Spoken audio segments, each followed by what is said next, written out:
Всем привет! Вы на канале Готовим дома, с вами Олеся. Сегодня готовлю очень быстрый и вкусный торт без грамма муки, просто тает во рту, а по вкусу как мороженое пломбир. Для торта мне понадобится всего 3 основных ингредиента, которые легко можно купить в ближайшем магазине.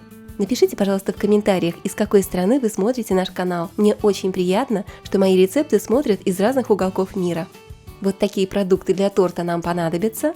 Также оставлю для вас список ингредиентов в описании под видео. Обязательно загляните.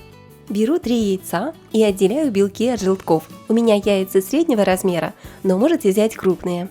В этом рецепте желтки нам не понадобятся. Я буду использовать желтки для другого рецепта, которым скоро с вами поделюсь. Итак, в миске у меня 3 яичных белка. Взбиваю белки миксером на средней скорости. Вот до такой пышной и воздушной пены. Беру 150 грамм сахара, это примерно 6 столовых ложек с большой горкой. И всыпаю сахар к белкам. Хочу обратить ваше внимание, что сахар добавляю не весь сразу. Всыпаю сахар постепенно в 3 приема по 2 столовых ложки с большой горкой за раз. Когда всыпаю сахар, миксер не останавливаю. И продолжаю взбивать белки с сахаром. Еще поделюсь с вами маленьким секретиком. Во взбитые белки можно добавить столовую ложку крахмала и просто перемешать. За счет крахмала у готового коржа получается такая вкусная, аппетитная, хрустящая корочка, которая очень напоминает безе и очень приятно тает во рту. Посмотрите, какие клювики получаются у взбитых белков. И теперь давайте проверим, хорошо ли взбились белки. Посмотрите, я переворачиваю миску. И если белки не выпадают из миски, значит все хорошо, они сбились просто отлично. Форму я застелила пергаментом, чтобы легче было снять корж. Выкладываю в форму взбитые сахаром белки и разравниваю. Ставлю корж в горячую духовку. Температура моей духовки 150 градусов Цельсия, время выпечки примерно 20-25 минут. Моя форма для выпечки размером 26 на 16 см. Для торта я испекла 3 таких коржа.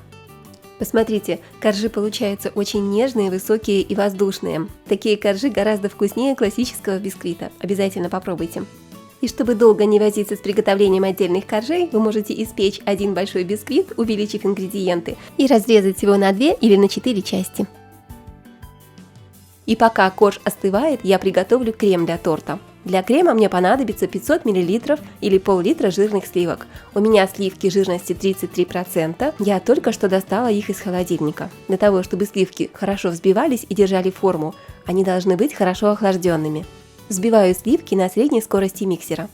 И постепенно добавляю сахарную пудру, где-то 2-3 столовых ложки. Для крема я добавляю сахарную пудру по своему вкусу и всегда учитываю, что коржи для торта сами по себе достаточно сладкие. Взбиваю сливки с сахарной пудрой так, чтобы они загустели и хорошо держали форму. А если хотите, чтобы крем для торта получился еще более густым, был достаточно плотный, тогда добавьте в крем 250 грамм сливочного сыра, можно творожного. В этом случае я сразу смешиваю в миске холодные сливки, сливочный сыр и сахарную пудру и просто все вместе взбиваю. Получается очень густой, однородный и плотный крем. Со сливочным сыром крем отлично держит форму, а вкус готового крема будет иметь легкое послевкусие от сливочного сыра, который вы добавляете в крем. Выбирайте тот вариант крема, который вам больше подходит. А у меня уже все готово, осталось только нарезать клубнику.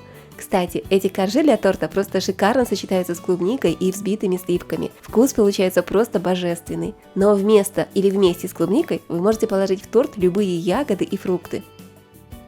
Смазываю корж кремом.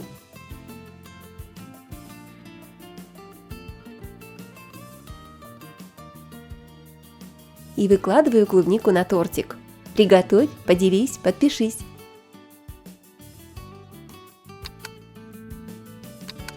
Сверху покрою ягоды еще небольшим количеством крема, вот так. Накрываю вторым коржом.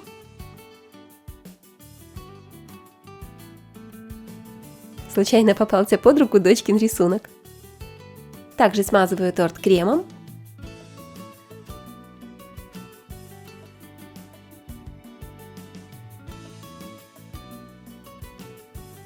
И выкладываю клубничку. По-моему, смотрится отлично. Лично мне очень нравится.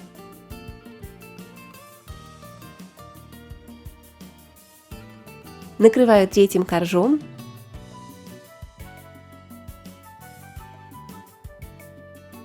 Посмотрите, на мой взгляд, торт уже очень красиво смотрится. Можно даже не украшать его кремом, но я хочу попробовать украсить торт по своему вкусу. И попробую украсить из кондитерского мешка. Вот таким образом.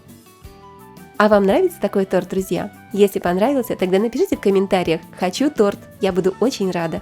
И сверху попробую украсить торт буквально одной клубничкой. Смотрите, выбираю самую большую, спелую и красивую ягодку. Вот так нарезаю. Раскрываю клубничку и украшаю торт. Можно добавить пару листиков мяты. По-моему, торт смотрится очень красиво и аппетитно. Если захотите, украсьте торт большим количеством ягод. Я уверена, что получится очень красиво. Настоящая ягодная поляна. И обязательно перед тем, как пробовать торт, уберите его хотя бы на часик в холодильник. Торт такой нежный, такое ощущение, что ешь мороженое пломбир, и он действительно просто тает во рту. Вкусно, как в детстве, друзья. Вы только представьте, нежный как облачко белковый корж суфле в сочетании с клубникой и сливками – это так вкусно, просто пальчики оближешь. Обязательно приготовьте, я вас уверяю, что этот вкус вы не забудете никогда. А торт, я уверена, станет вашим любимым, и вы его еще не раз приготовите. А чтобы не потерять рецепт, поделитесь им с друзьями и подружками в соцсетях. Торт готовится очень быстро, а съедается еще быстрее. Если возникнут какие-то вопросы, пишите их в комментариях. И если вы любите готовить и вкусно покушать, подписывайтесь на канал и нажимайте колокольчик, чтобы не пропустить мои новые вкусные рецепты. Новые видео выходят на канале 2 раза в неделю. Желаю вам приятного аппетита, легкого приготовления и вкусного тортика. С вами была Олеся на канале Готовим дома. Пока-пока и скоро увидимся!